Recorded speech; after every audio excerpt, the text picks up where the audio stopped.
Hello, it's time for one of James's video diary entries for the day. Today is Saturday, March 22nd, 2025. I'm seemingly not doing too bad. I don't have income yet, but I'm working on that. I've gotten a few spam calls, which that's a good sign something's going on. My credit's doing better. I went up almost 30 points over the last 6 months after my major super fall. I'm grateful for the support you guys give me. I'm thankful. Thank you for showing up, viewing. If you subscribe, that's great. I even like that. It's liking and commenting. I love all those things. They're not necessary. I appreciate you showing love to me. I appreciate if there's somebody in the comments that needs help and I miss it. If you could help them too with a little bit of happy advice. I don't know how this channel is going to work out, but it's working out good for me at least. It's a relative way for me to vent my thoughts of the day, get support in a way that's external. It's not most of my subscribers, I'm guessing, aren't local to me. I'm kind of an old man. I did have a lucky encounter at the local bodega here in Saginaw, where I'm at. Got a lottery ticket out of found money. I have a bad habit of picking that up, where people drop pennies, nickels, dimes, even quarters. I've even found, in some instances, upwards of $100 bill. And I did look for, when it does get over, $10, I do look around and try to find the owner. But if there's literally no owner, I'm literally walking up an exit, finding it in a discarded item. And yes, I do collect discarded items for scrap and to benefit me, so that I have an item to trade for food or for a favor down the road from the universe. Because just because it doesn't benefit me doesn't mean that if I find a broken headlight along the road, if I pull the bulbs out and they're good, I can give them to somebody else around me that has those kind of headlight bulbs, because they're just freaking expensive. And if I can get you a free one where it would literally just be thrown away in the garbage, as the Adopt a Highway and city folks and the other types of folks that clean up the edges do. I also have been walking for returnables, depositable cans, mostly beer cans. There are some pop cans, but a lot of times pop cans won't get you in trouble with the law. But having empty beer cans in your car, yeah. So most of what I find are empty beer cans. I'm grateful for my grandma teaching me the tricks of the found money trick and the grifter mentality that I used in Roscommon when I was teaching managers how to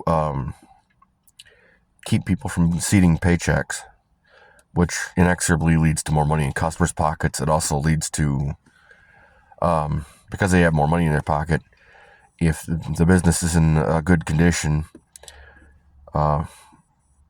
it will incentivize the possibility of upgrades. Now, I did make a mistake there with that. Frank, the franchisee, pulled me aside and said, "What do you want?" So I wanted to propagate his business, and that was true. But I wanted a long-term, ongoing, premeditated sexual relationship, and, well, as you can tell by the name Frank, he was a guy, and, well, I'm heterosexual, so Frank is not a guy I would is not the person I would like to have that kind of relationship with. If you'd have been smart, he'd ask around, he's looking for a date. Hey, look, man, I'll give you a couple of bucks. Let him take you on a date. See what he does. You don't have to have sex. You don't have to come out of your clothes. 99 times out of 100, my first dates that I would choose if I were choosing a date, like when I was trying to deal with Nora. I tried to, and she literally said she had something that she clearly doesn't. And she literally would not make time, nor would she. She wouldn't ask the right questions. Not that I'm belittling her. Just it happened in St. Helen too. They women, what do you want? Dude, if you had any clue, you wouldn't be asking me what I want. You'd literally walk me up, talk to me and say, this is my number.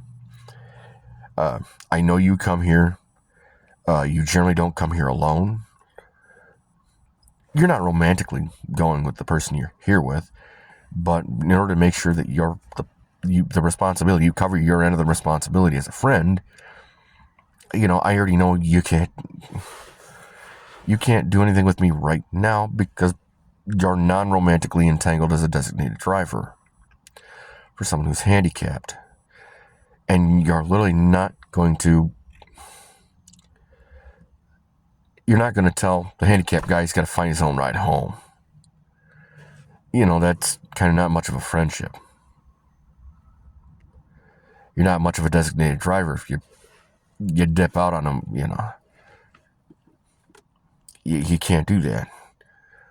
The girl at Halloween about 2-3 Halloweens ago was a great girl. Beautiful woman. Dense. Yeah, all these guys around me were saying she's like, we know her. Yeah, that common sense. She's around here, and I would have made it pass if I wouldn't have been non-romantically entangled, but I literally couldn't say, hey, look, I'm non-romantically entangled tonight. I'm not saying no, I really would like that, but your tact is terrible. You put on a great show, and if that's what's working for you, more power to you. 99 times out of 100, these women come up with the same playbook. It must be a playbook that is societal. Because I've seen this from women that are 18, 19 years old, up and well into their 70s. And yes, I've chased women over 70. Most of the octogenarians I've chased, either it went over their head because it didn't register that a man half their age would literally be interested in them because, they're vertical, they're active enough to cover basically most of my physical needs, even with adaptive processes for the vicissitudes of age. Or they literally broke out in laughter. Now the one, she was 82, she broke out in absolute laughter. Like, why would a 45-year-old man be going after a woman who's 82? So, it isn't specifically for your body. You don't look bad, but same point, if at 90 or at 82, you're more active than I am at 45. And because I have the skills and knowledge and the ability to have to pull the tools to do the mechanical work of that you literally can't do, that you don't know how to do. You do that. I'll do the work you can't do for you, and I'll trade you. You do for me what I can't do for me. And I'll trade you what I can do for you that literally it won't cost you the parts and some time. It might cost you watching a movie and cuddling.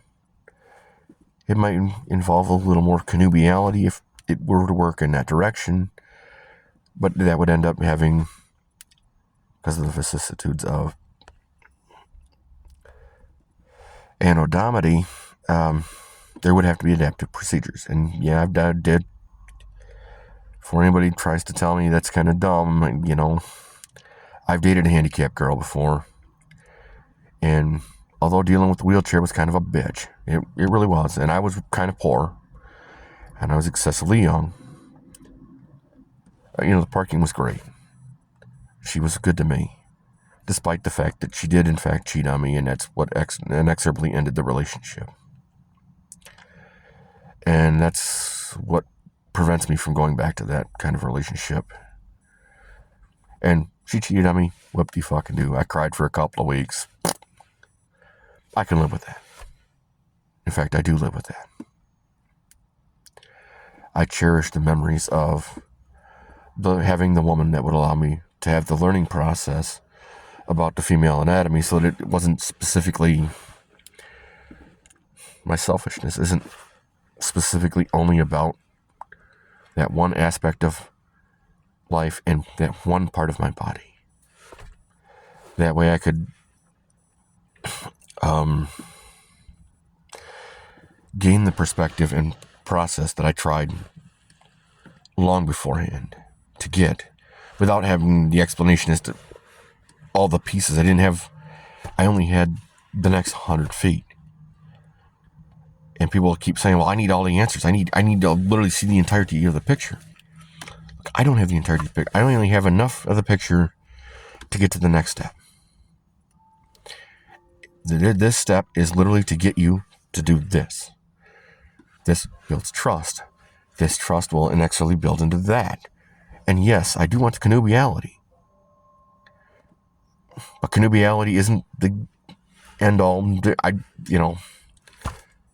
Because I'm still going to want to be connubial tomorrow, next week, next month, well into my 70s, if I survive that long.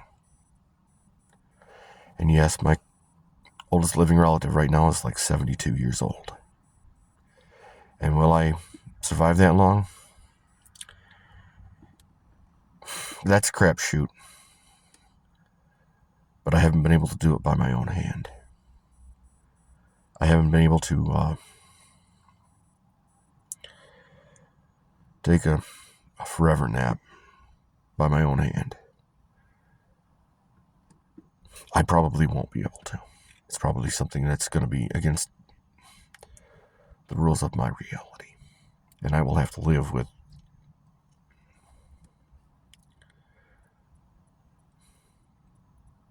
the vicissitudes of my life and the tribulations.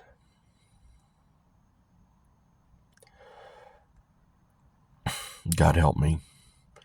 I've tried sharing them. I've tried building with them. I've tried building around them. I've tried using them as guideposts to say, I need A plus B plus C plus D. I can't literally tell you X, because if I do, the observer effect will take precedent, and you will literally totally crap on everything that I'm building. You will go for the next 10 minutes, what's good for you, only to find out that if you had done something that literally sucked for you. I mean, I'm not going to tell you that certain promises that I've asked for and been given or gave myself didn't absolutely suck. They weren't hard, but they were things that I simply did not want to. I had to work for a person I didn't want to work for because they screwed me over before. But it was a promise to someone else that allowed me that forced me to do that. I've worked overtime that I simply didn't want to work.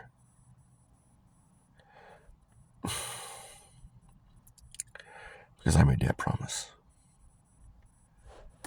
I've had to walk away from my daughter because I could not deal with someone who literally would not keep their promises and who would not be held accountable to the rule of law, the way it was written and its intent. I had to walk away from my parents because I literally could not hold them accountable to the rule of law. If I had, well, they'd still be in prison today. I don't think I'll see them or hear from them directly for another 3 years or so. That'll put them beyond the statute of limitations for their criminal activity. And although I love them, I literally cannot be in a position where I cannot hold someone who violates the rule book, violates their promises, and literally will not be held accountable or literally wants to choose their punishment. I never get to choose my punishment. I never have. It's always someone else deciding for me, and then it fucking hurts. It just cost me $2,000-$3,000 because, well, I decided I wasn't going to do it, and the resultant consequences of you going into a quagmire, and you're dragging me along for the ride because, well, I won't do what you ask because I'm too ignorant to be able to just take a process, have my control in that process. So anywhere in that process, I have the right to say no. I absolutely do. Will they do that? No. They got to have absolute control. They have to have every the pieces. They can't do it like they did the Norden bomb site in World War II.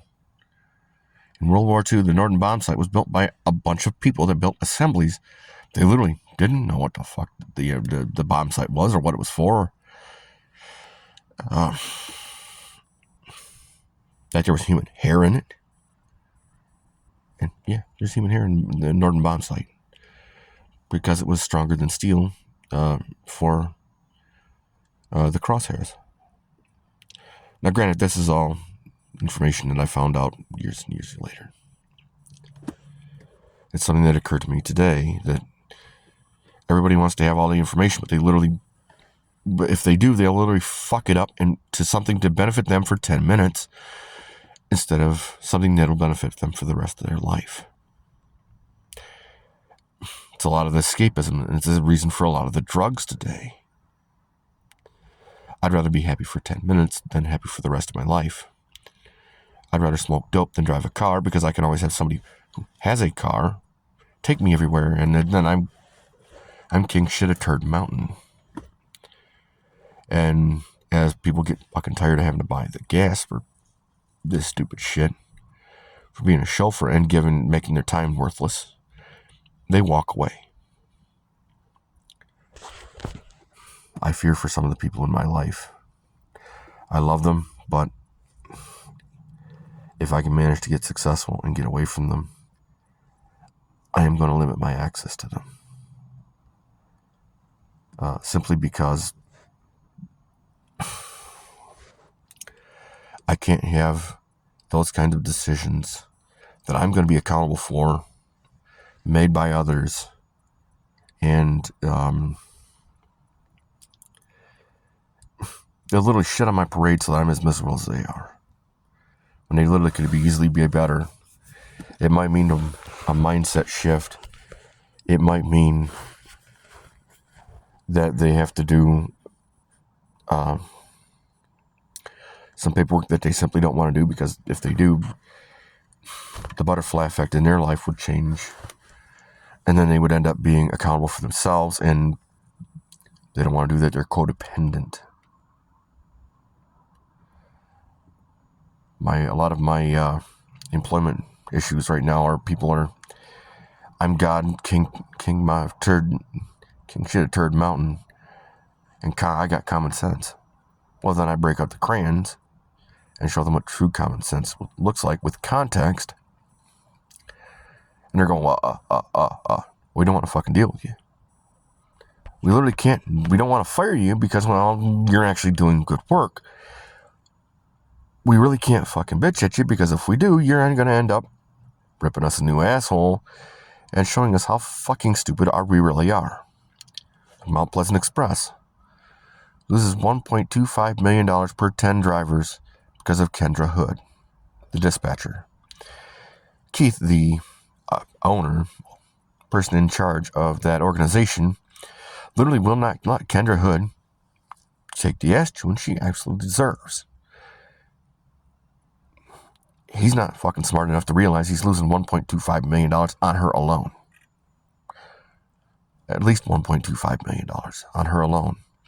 Through simple clerical errors and lost loads. He's losing money directly because he's de-incentivizing drivers, myself included, to the point I quit. because I cannot be financially responsible for thousands, if not tens of thousands of dollars in repair work to a machine. He says it's great, but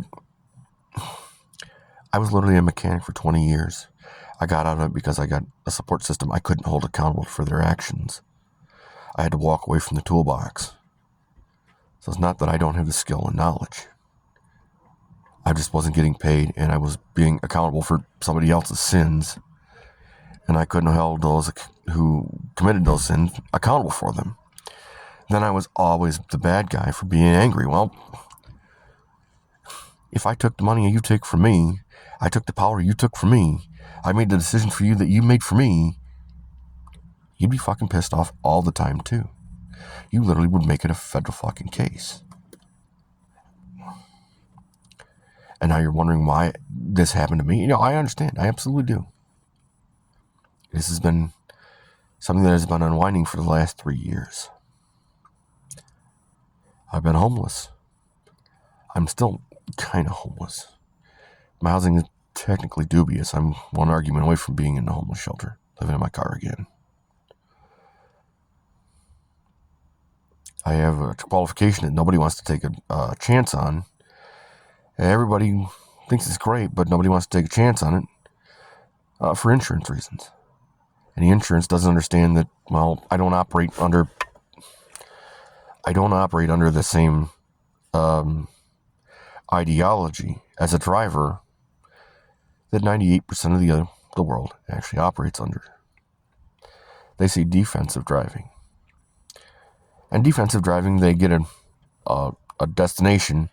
They're literally tunneled out. They will literally spend 10, 20, 30 miles an hour for a 20-minute trip that will literally save them less than 10 minutes. So it will literally save them less than like 40 seconds. All that speeding and one red light, one detour, one mechanical failure, and there goes your time.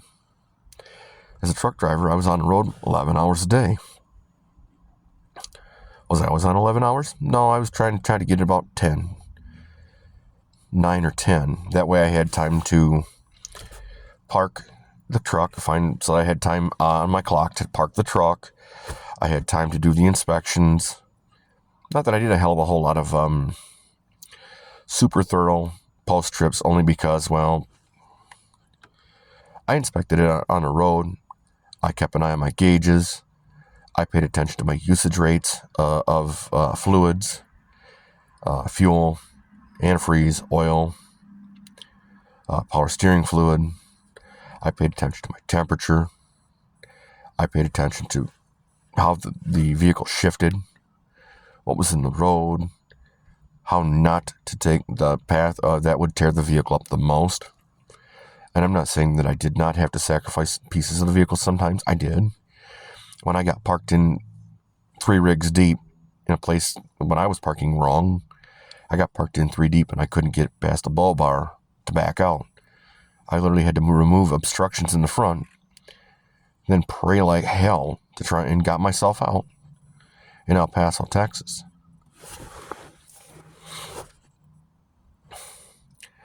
That being different, I had to rub a little bit of the curb in the attempts to move around to jockey that rig out so I could get that 40-foot trailer to clear that bull bar. And I just could not see my doing it. I ended up having to go forward and pull around, and I had to have the help of another truck driver. I totally appreciated my truth. I'm sorry that the rig wouldn't allow me to turn the headlights off. That happened. I got backed into a dozen times as a stationary object parked in a parking space. I wasn't even parked in a non-parking space, but I got backed into, or pulled into, in some instances.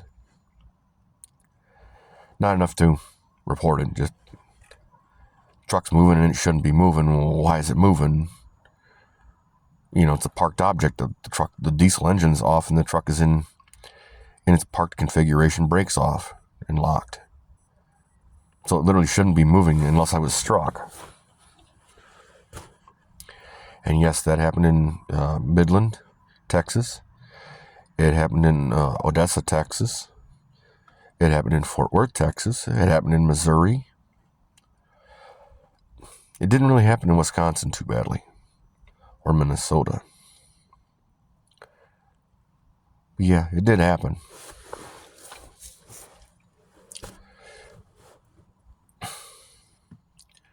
You send me out with a tire that's got a bad belt in it, but you leave it on a steer tire, which common sense says you're trying to kill me.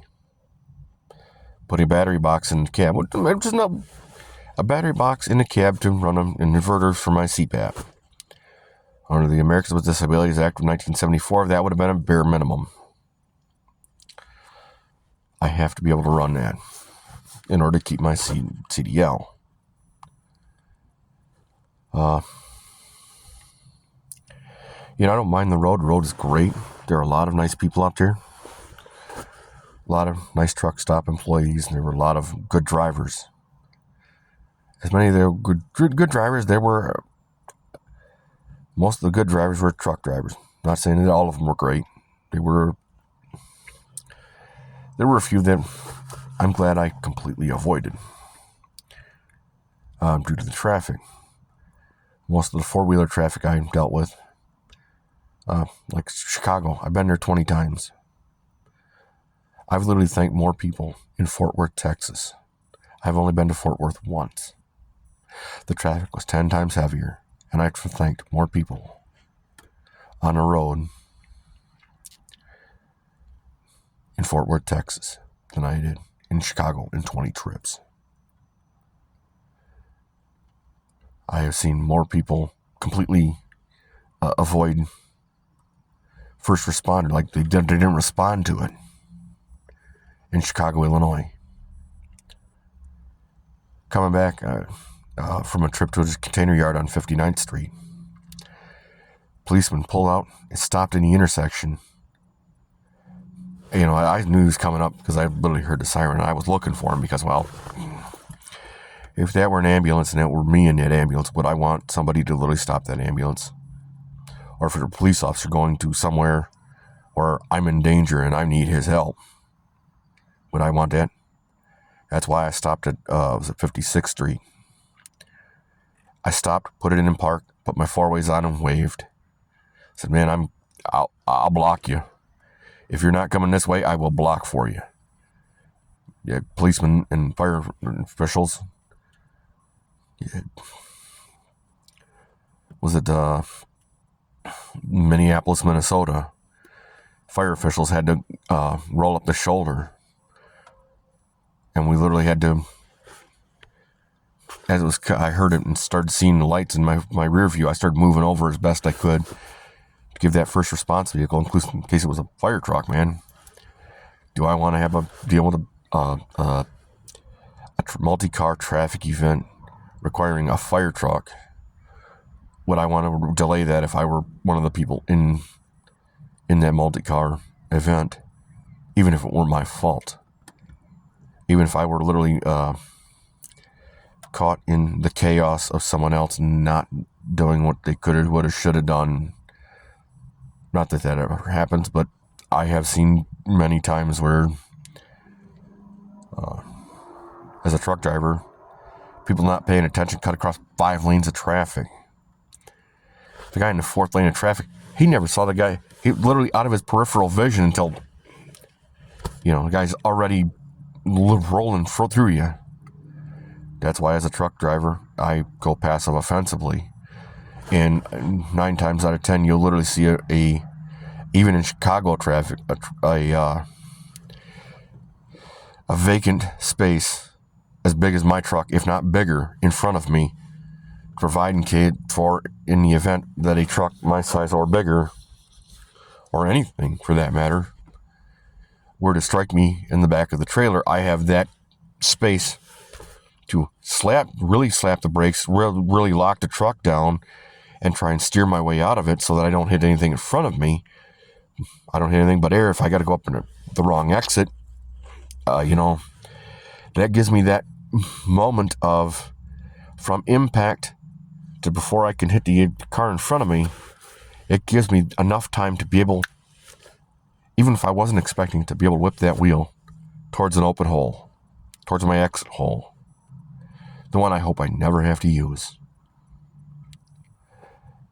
You know, most of these drivers in Chicago, they'll cut you off 9 of them at a time. Like, dude, man, it wasn't for you. It's for me in case I get hit by a fire truck or an airplane comes down. I can literally steer it up an exit or steer it down the road a little ways so that I can be the brake for whatever this object is.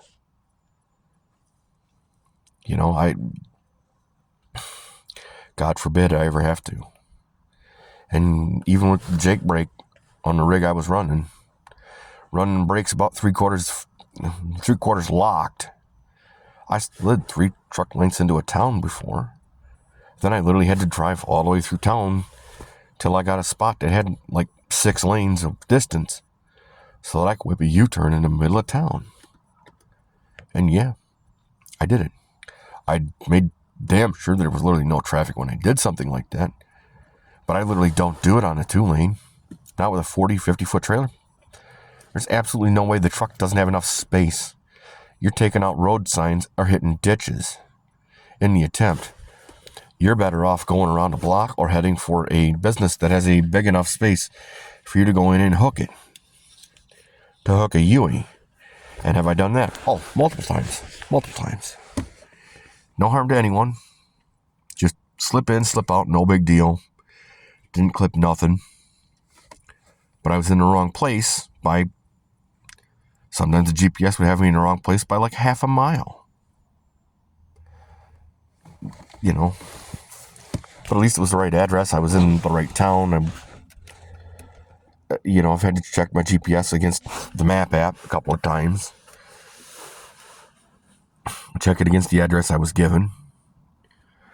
Because I've been given the wrong address multiple times.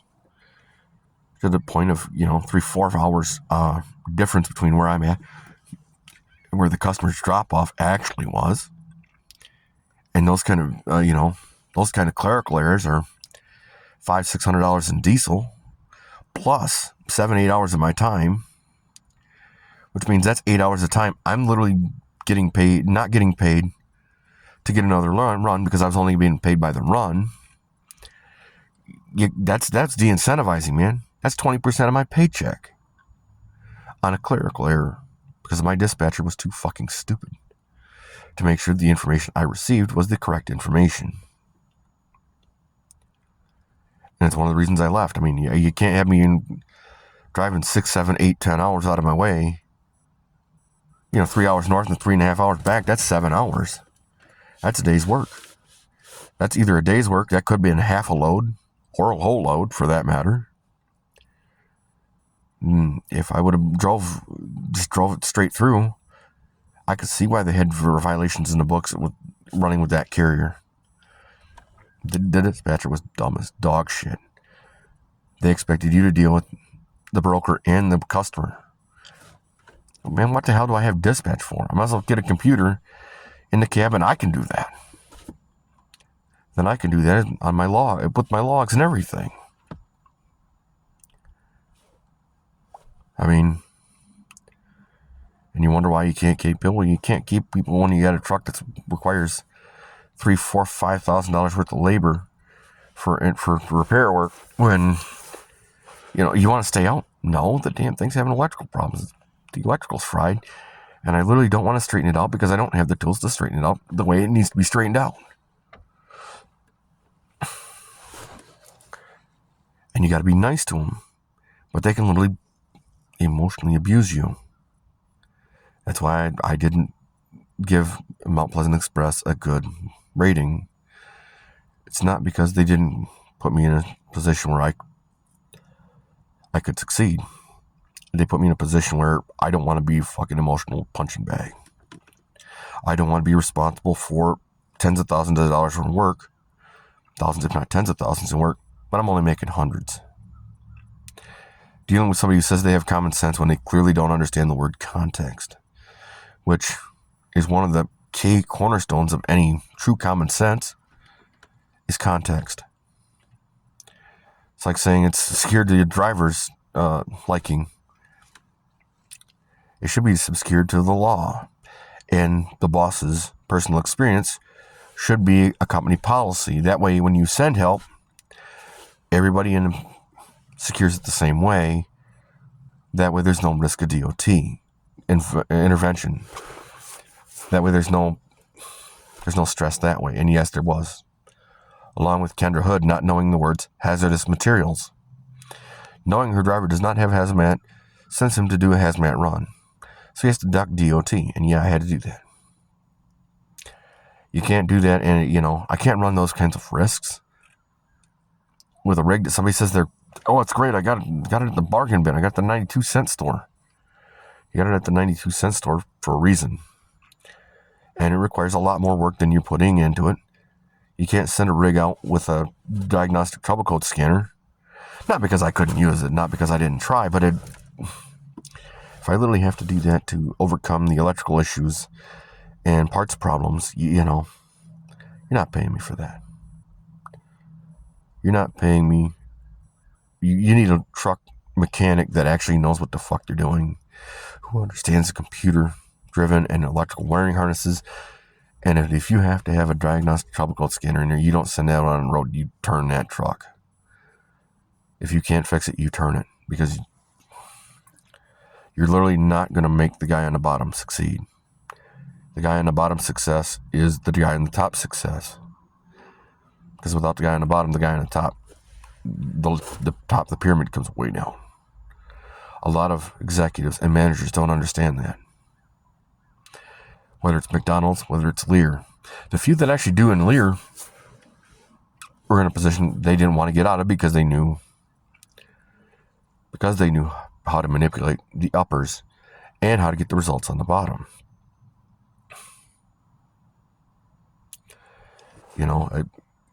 I hate to tell you, but McDonald's didn't know that. ABM, even the guy in Troy, Todd Fleming, didn't understand. You don't treat your low-level janitors like they're serfs, like the contract doesn't mean anything to you. These are multi-million-dollar contracts. These school systems make billions of dollars. If you want that contract to be able to make more money out of that contract, to make them up it, and they might even be able to up it without you even asking. They say, well, like when I worked at Auto Repair Radio and Air Conditioning, when I cleaned for them, after I was an auto mechanic, they said they wanted to bring in a bank to mortgage their equipment as collateral for a loan.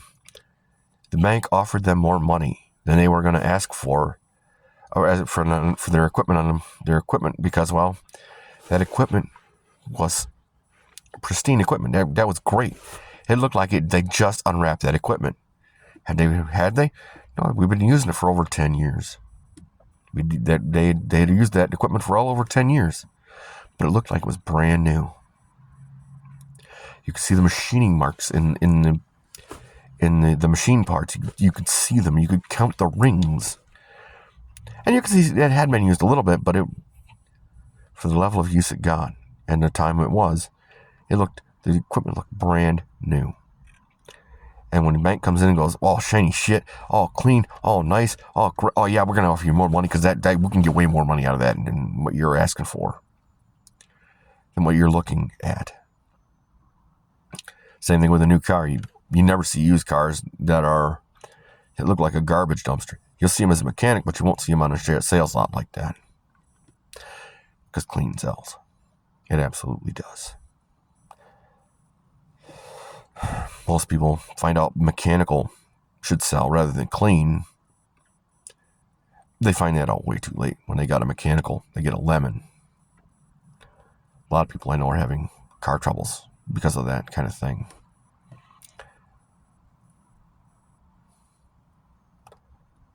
Thank you. If you have a problem, comment, or concern, please put it in the comments section below. I'm sorry for this going too long.